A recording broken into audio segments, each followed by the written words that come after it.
Hello once again, folks.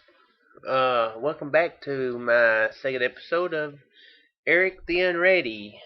Uh, Hope you guys are going to enjoy this and enjoy the other one. It's quite a funny game. I'm looking forward to playing more of it myself. It's been a while, as I said the last time. So let's keep going. Um, yeah, forgot the sound and music are two different things, so decided to keep the music off because I don't know how loud it'll be, so that's not to try to talk over it too much since you can't adjust it up and down. So you can see what this card is. It's a warranty card from Giovanni's House of Armor that guarantees that your armor will be rust free for 1 year after purchase. There's a sketch of a suit of armor on the card with your measurements written in alongside it. Come to think of it, the sketch looks a lot like the one that's in your game manual. Seems important. Let's examine my helmet. It's just a standard issue. Whoa, crap! It's just a standard issue helmet. Your squire runs in and shouts, "Princess L'Oreal the Worthy has been kidnapped. All nights must." He stops in mid-sentence and wrinkles up his nose. Phew, what's that smell?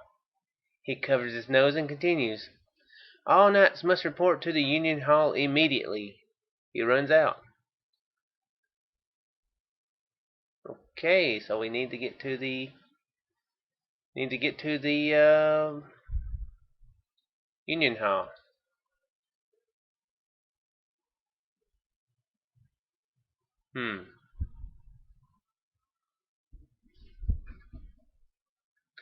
The armor is rusted.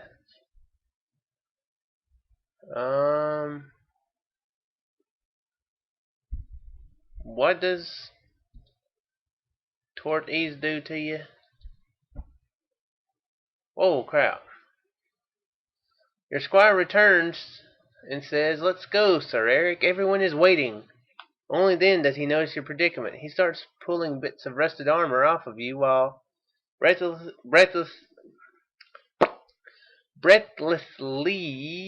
filling you in on the details. The princess returned from a carriage ride yesterday, and she retired immediately to the royal bath, which nobody quite understands, because she had already bathed once that day. Anyway, when she finished, she went to bed early. When her handmaidens went to wake her up today, she had disappeared. Now they're going to assign the quest to rescue her, and we're going to miss it unless you get moving. He pulls off the last piece of armor and races out the door. Alright, so I guess there wasn't anything we could do there. The helmet and the...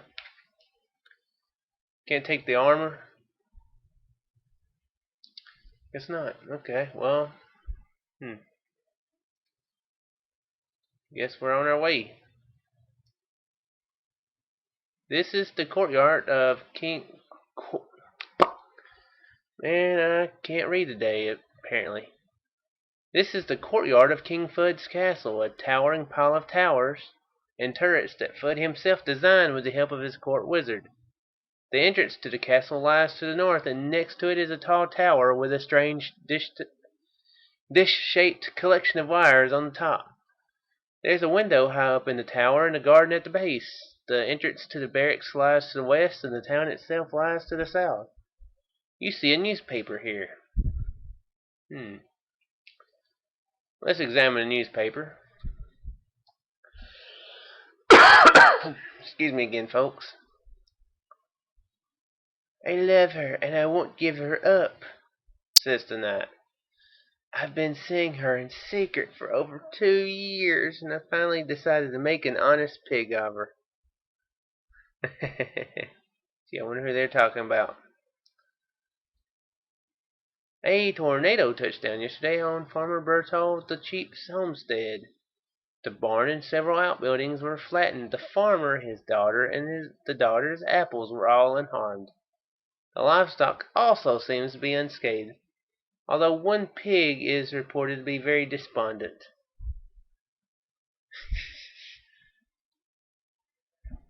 A 121-year-old woman gave birth to a two-headed baby yesterday while hang gliding in the real mountains. I don't see what all the fuss is about, said Gretchen the old and wrinkled. All my children have had two heads. I've got 'em scattered all over Taurus. I'm not sure. Is this supposed to be a reference? I don't get it. That sounds familiar.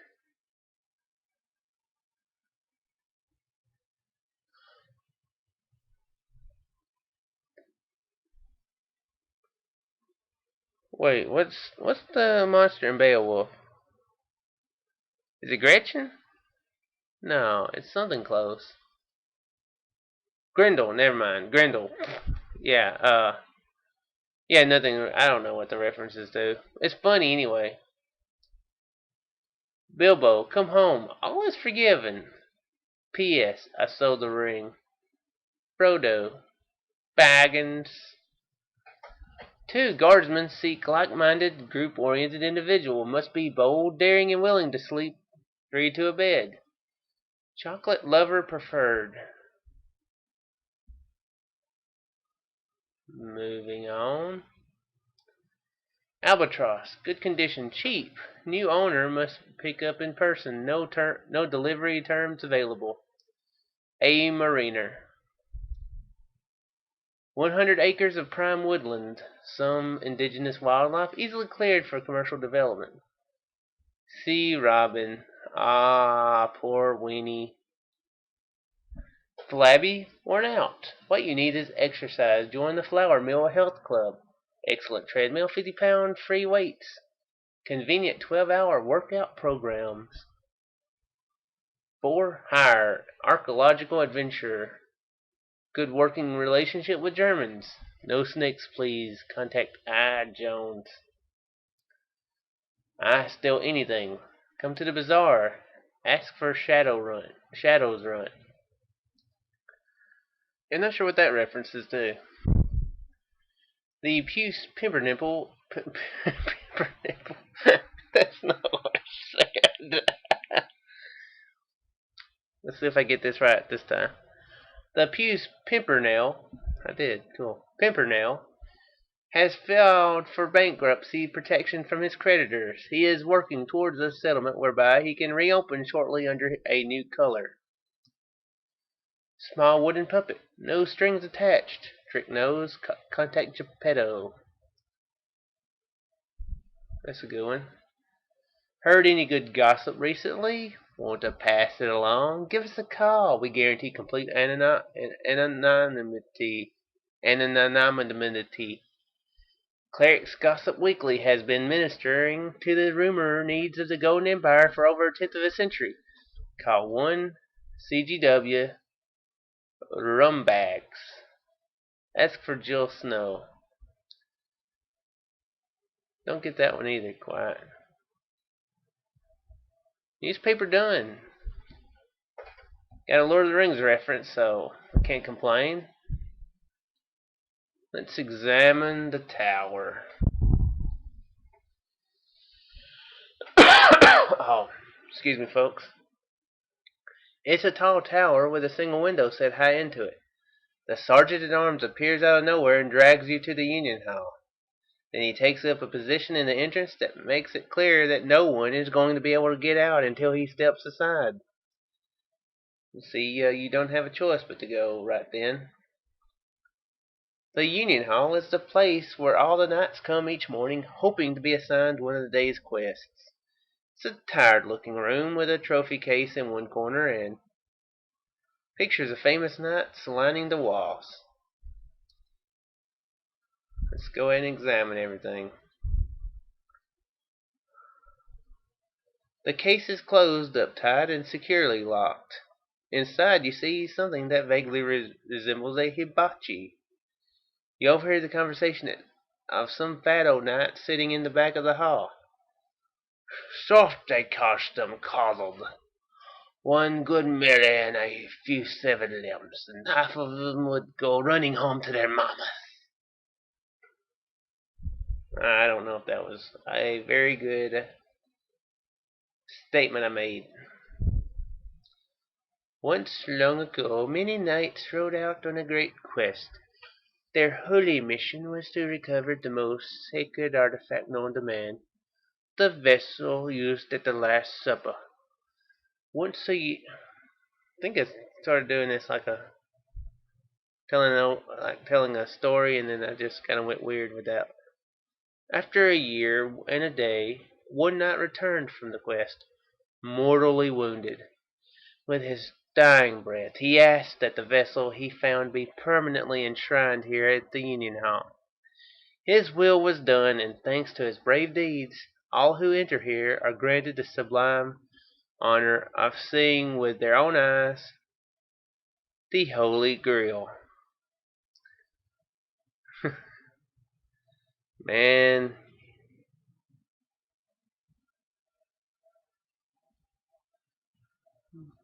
there's got to be a pun here I can do. There's got to be a pun. What is a pun? Oh, come on. It's got to be. Well, it's already a pretty bad pun there. Oh, man. What? Okay.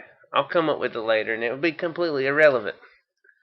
And look at that fancy equipment. In our day, we didn't have lances. We had long sticks that we sharpened with our teeth. And helmets? We used kitchen pots on our heads and hoped for the best. Examine the old knights. The old knights are scratching themselves and reminiscing about the good old days. And what about these crossbows? In the old days, all we had were long poles and bits of string. Half the time the thing would break in our hands and send the arrow flying into our stomachs. And then we'd die because we didn't have proper medicine. Not like today with all them fancy leeches and such. In our day, if we needed to bleed 'em, we'd gnaw a hole in our wrists until we hit an artery. After it drained for a while, we'd tie a rag around it real tight and then wait for the hand to fall off. Let's check out some of these pictures. Your eye falls on one of the pictures. Sir Gaspar the Hasty, killed in the line of duty. During the quest for the Dragon of Cabbage Patch, he was the first to track the infamous beast to its lair. He had snuck up behind the monster and lifted his tail to strike the killing blow, when without warning the dragon broke wind and incinerated the brave knights on the spot. Well, it poops to be you. Should I end the series now? Should I end it? Is this the end of the episode? Is this the end of everything on YouTube here? It's not, but it probably should be after that. Not to mention how they run sieges nowadays. Now it's catapult this and battering ram that. In my day, we'd send 500 screaming maniacs running up the castle wall to form a human pyramid. Then some unlucky bastard would climb up to the top while the defenders poured boiling oil on his head. Then if by some chance he made it, they'd hack him to bits with their swords. But did that stop him? No, he'd run down to the inner gate and use what was left of his body as a counterweight so the rest of us could rush in and kill all the livestock and rape the women. Or was it the other way around? I'm a little fuzzy on the details. That's a Blazing Saddles joke, isn't it? Is that intent? I'm pretty sure that was intentional. It's examine the sign. Actually, I bet there's more pictures. Your eye falls on one of the pictures. Sir Theobald the Fat labored long and well in the king's service until he retired to become an instructor at the Knights Academy.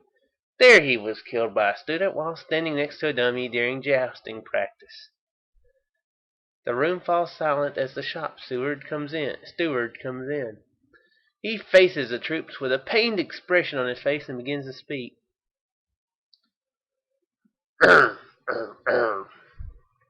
up, men. The king's daughter, Princess L'Oreal the Worthy, has been kidnapped. It is my job to assign one of you knights the task of going out and rescuing her. The quest is especially tricky because the impending death of King Fudd. For those of you who aren't up on the matters, I remind you of the ancient prophecy that has foretold that Fudd will die on his 60th birthday, which is coming Saturday. Leaving words out. The prophecy states that the unmarried princess who is at Fudd's side when he expires shall inherit the kingdom. What this means is that if L'Oreal is not returned here by Saturday noon, the crown shall pass to the Queen Morgana's daughter by the previous marriage, Griselda the Hefty. All of you know that the traditional reward for the rescue of a princess is half the kingdom in the girl's hand in marriage. I left out a word I can't remember. So, after long, careful consideration of the various talents of all the knights in the realm, I have decided to assign this quest to Eric the Unready. What?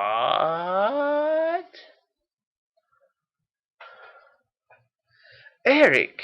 Shouts one knight. That incompetent! Our treasury still hasn't recovered from the cost of rebuilding Ulrich's House of Torches. Yeah, shouts another. If Farmer Berthold the Cheap still hasn't figured out how to get that chicken out of his cow's butt. How can you pick Eric? What?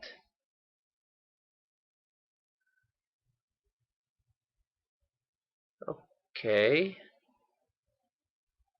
Good job, Eric. You found a very good way to be clumsy. Or strange. New way to be clumsy somehow. I hope. Silence! Roars the shop steward. This decision has been made, and the decision is final.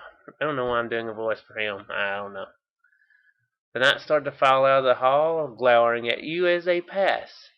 A few of the older ones are angrily gnawing at their greaves. Soon you are left alone. Okay. Let's keep looking at pictures. Your eye falls on one of the pictures. Then you take a sip after that. Sir Cedric the Patient died when he sought shelter from a summer shower in Dalglen Castle. His armor rusted while he was standing in the front hall, and no one realized the suit was occupied until a passing tourist peeked inside the following spring.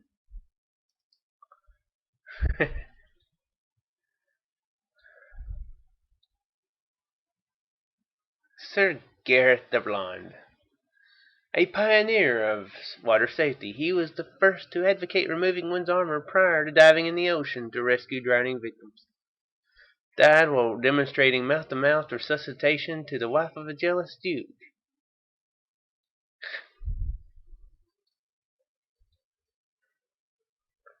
Sir Akeem the Tall, the tallest knight ever to enter the king's service.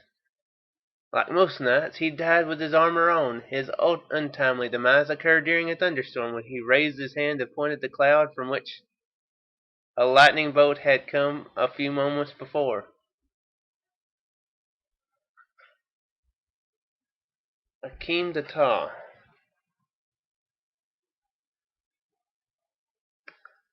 Is that a reference to Hakeem Olajuwon from is that a reference to the hat? Because that would be pretty funny. There's all sorts of little jokes in this game that make it great. I was talking to a friend of mine just a couple days ago about uh, watching basketball way back when. I've gotten out of it in the past 8 or 9 years, but I used to watch basketball pretty good. Okay, it's going back to the same. What's the sign say? What's the sign? The sign proudly declared that this to be the local 704 of the Knights Union. That's pretty much it. Oh, can I take the hibachi? This is one of the holiest items on Taurus. There is no way you will ever be able to remove it from this case. Open case. Nothing you do will help you gain access to this case. It is permanently closed and sealed. Alright then. Cool down your horses. Village Square.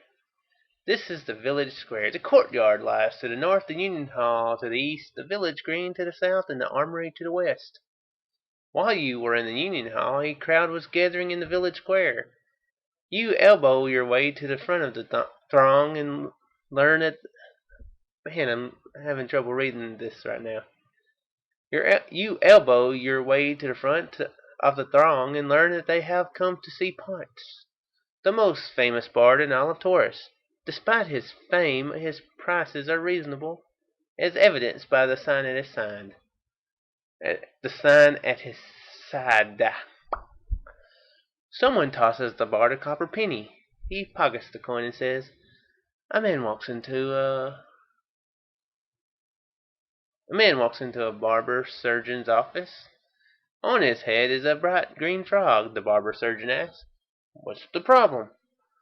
The frog answers, I'd like to have this wart on my ass removed.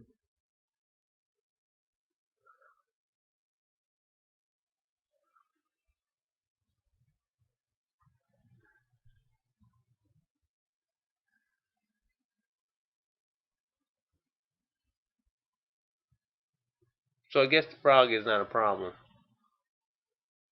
that the joke? Somebody pay this guy more than a penny. Please. Let's look at the people. Everyone seems to be enjoying the bard's performance. Someone tosses the bard a silver penny. He pockets the coin and launches into a long song about a knight and his chaste love for the wife of the king. Let's check out the sign. Jokes, 1 copper penny. Songs, 1 silver penny. The Epic of Balder, 1 gold coin.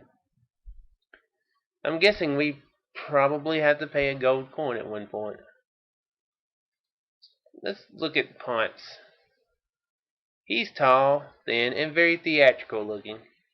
At the moment, he is singing a long and complicated song. Alright, well, doesn't seem to be much we can do there, so let's... Can't remember which way is white, so we'll just go south. Village Green. This is the village green. Yode ice cream shop is to the east. The village square lies to the north, and Ulrich's House of Torches is to the west. The green runs down to the shore of the village duck pond. On Ulrich's you see a torch. Let's look at the duck pond. It's a pretty normal looking duck pond, except it doesn't seem to have any ducks on it. How do you know it's a duck pond then? It could be just a regular pond. What other birds live in ponds? Flamingos! Maybe it's a flamingo pond. Yeah, that's stupid. Well, no, they do. You know, you see them like sticking, standing up in the water. I think you do. Could be wrong. Man, there's too many signs. Oh, it's open. You didn't burn it down well enough, I see, eh? Everything about Ulrich's place looks new. This is not surprising, given that it was recently rebuilt from the ground up with funds from the Union's treasury after an unfortunate accident which could have happened to anyone, but which in fact happened to you. While gazing at the building, you notice a sign in the window. Let's check out this torch. It's about 3 feet long and on fire. Yeah, that's a torch. You're right. Let's take this torch. Let's just say take off. Oh. Let's take the torch. You can't seem to work the torch loose. There's probably some trick to it that only Ulrich knows. Yes, these torch masters, they have a lot of tricks up their sleeve when it comes to securing torches. Yeah.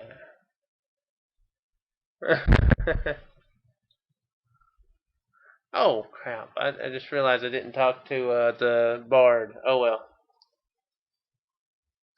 This is a small ice cream shop that is extremely cold and uncomfortable. A teenager stands behind the counter, shivering almost uncontrollably, even though he is wearing lots of heavy clothes and some earmuffs. On the wall behind him is a sign.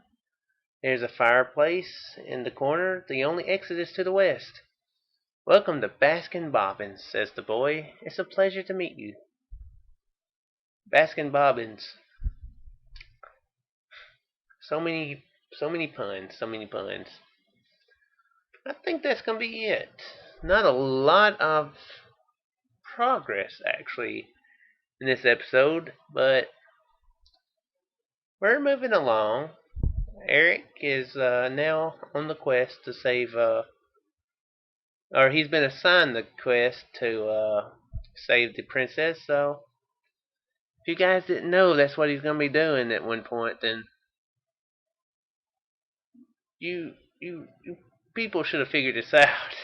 It's how these games work. If there's a princess, it's very likely some she's gonna get kidnapped and some guy has to go rescue her. It's just how these things work, it seems. But anyway, I will end it here, and I do hope you folks enjoyed, and shall be continuing this game at a later point. Farewell.